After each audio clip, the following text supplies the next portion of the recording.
MSI makes some of the best gaming laptops on the market, so I think they know how to make a handheld device. Okay, and I guess I'll buy one and I'll test it and spend a week testing it.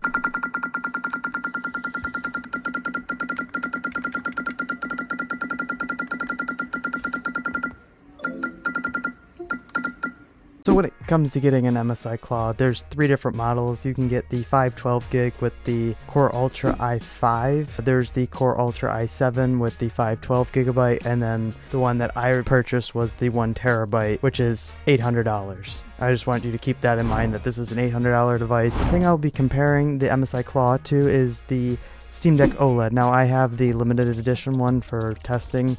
That's the picture you're seeing. You can't get the limited edition one. It's $30 more. There's no difference besides a transparent case. Hardware wise, they're identical to the standard Steam Deck OLED. The Steam Deck OLED starts at $549 for the 512 gigabyte and $649 for the 1 terabyte. There's quite a bit of price difference there of nearly either $250 or $150. There's 4 different modes that I'll be testing with the MSI Claw. There's AI Engine, there's the balance mode, which MSI recommends using the balance mode. So for testing, comparing it to the Steam Deck, I use the balance mode, and then for the Steam Deck, I did not change any settings. It's exactly how it comes out of the box. Then there's the extreme performance mode, and then there's the super battery mode. The differences between the modes are basically drawing more or less power. The only thing that's a little bit different on the super battery mode is that it turns the RGB off, so all the RGB is disabled. First, the battery life, which was one of the biggest marketing points for the MSI Claw. Even on their website, they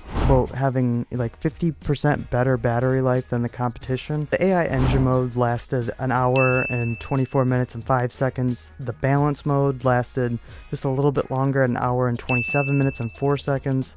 The performance mode one lasted 1 hour, 25 minutes and 23 seconds, and then the super battery mode, you get an hour and 51 minutes and 29 seconds. Now we're moving on to it being compared to the Steam Deck OLED. Again, 720p, 100% brightness, and using the balance mode. The MSI Claw only lasted an hour and 27 minutes and 4 seconds. The Steam Deck OLED lasts 2 hours, 4 minutes, and 43 seconds. The Steam Deck OLED lasts 43% longer than the MSI Claw, or 37 minutes and 39 seconds. Now we're moving on to Cyberpunk 2077 using the Steam Deck graphics quality preset at 720p. Now you can use Intel's upscaling of XeSS versus FSR, and there was no performance difference. And you'll notice here that there's a lot of hitching. I wanted you to watch this actually in real time, because the amount of hitching and stuttering makes this almost unplayable regardless of me just telling you the frame rate. I feel like it doesn't do you any good me saying, hey, it averaged this amount in the 1% lows, or actually seeing the benchmark being run and seeing how much it stuttered prompted me to actually just show you these side by side. It's very concerning to have this much stuttering, and this is such a standard in how a game runs, using Cyberpunk as a benchmark. You know, most companies like Nvidia, since they do have a sponsorship, they'll be like, Cyberpunk got this score. This being a very big game, and Intel and MSI not actually optimizing this, and it's stuttering this much to where you can see on it finishes at different times for each one for the benchmark. That's how much stuttering that there is.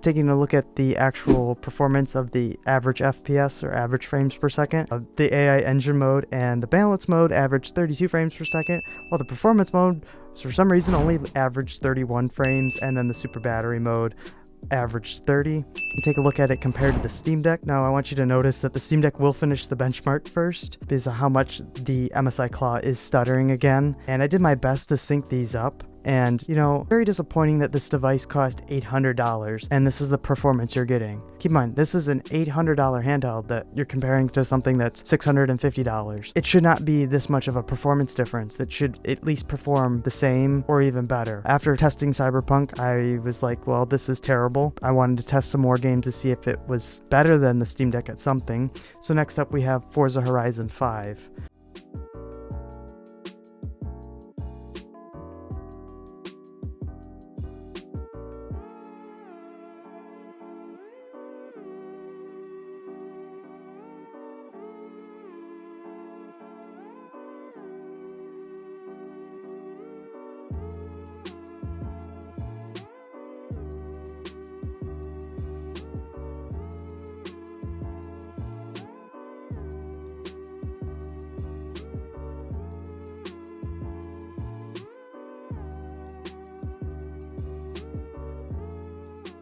The Steam Deck OLED outperforms the MSI Claw by 48% in Cyberpunk, or 16 FPS on average. Now moving on to Forza Horizon 5. It did perform quite a little bit better with a little less stuttering. Rather show you actually this and seeing these side by side, the performance across the different modes, and you can see how much power it's actually drawing, which is kind of cool. It took me a while to sync these up. Again, I apologize if these are not perfectly synced. I'm not going to slow up or speed down the footage. This is all in real time because that would do no good to you, because I want you to actually see the frame pacing, and if it stutters or, you know, it's not smooth, that's just the device. These tests were run multiple times. The balance mode and the super battery mode. Notice for the TTL, or basically the power limit, where it just says calculating, for some reason it does that just randomly through the benchmark. It stops giving an exact readout, which is quite annoying, and I've redone the test and it still does that. So it's just at random.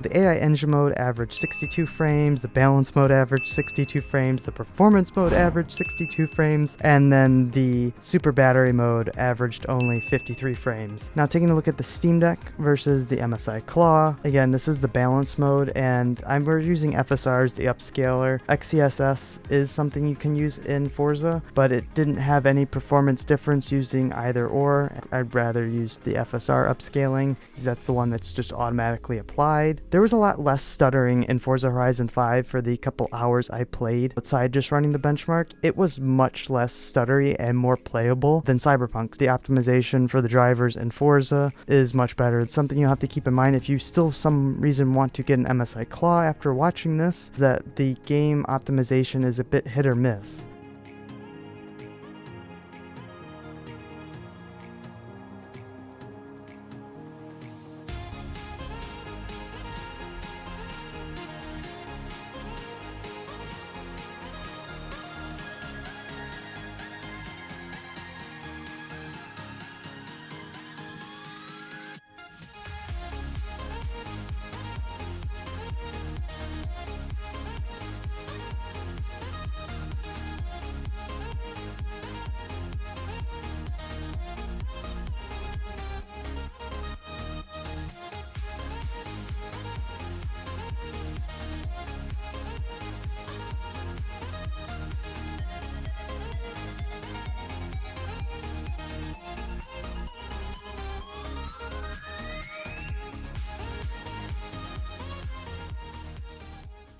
So the MSI Claw actually outperforms the Steam Deck in Forza Horizon 5 by 4% or 3 FPS on average. Not by much, you know, considering that's an $800 device versus a $650 device again. Now moving on to Horizon Zero Dawn.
The AI engine mode averaged 38 FPS, the balance mode averaged 39 FPS, performance mode averaged 40 frames per second, the super battery mode only averaged 26 FPS. Now moving to Horizon Zero Dawn with the MSI Claw versus the Steam Deck OLED.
The Steam Deck OLED outperformed the MSI Claw by 25% or about 10 FPS on average for Horizon Zero Dawn. What do I think of the MSI Claw? Objectively, it doesn't outperform the Steam Deck OLED, and when it does, it's by 4 or 3 FPS. When the device costs so much more, but you're not getting anything in return, I can't recommend it. And it's very disappointing unless there's some sort of drivers down the road. Regardless of that, it feels almost like a scam, in my opinion. For something costing $800 and either performing only 4% better, it's a little insulting. I don't know, I felt like a beta tester. This is an incomplete device. I don't know how this got brought to market, and I'm not going to say the Steam Deck OLED or the Steam Deck originally when it launched or the ROG Ally when that originally launched. There was problems, there was bugs, but this feels even worse than that. This should have just been left in the oven maybe for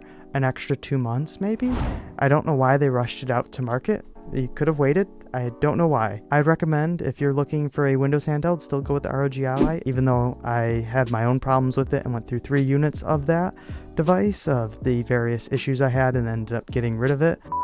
Due to the recent Gamers Nexus video and how Asus treated him as a customer and how it seems to treat all their customers and is voiding their warranty. It felt like Asus tried to scam us when they tried to charge us $200 to repair something we didn't even claim as damaged in a warranty claim.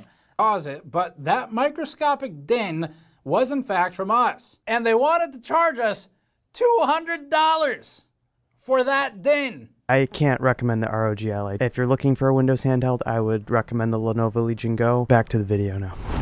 Or go with the Steam Deck OLED. But please like and subscribe. I would really appreciate that. It took me about a week to do all the testing for this device, and at least I can say that you should not buy it. Hope to see you in the next one. Thanks for watching.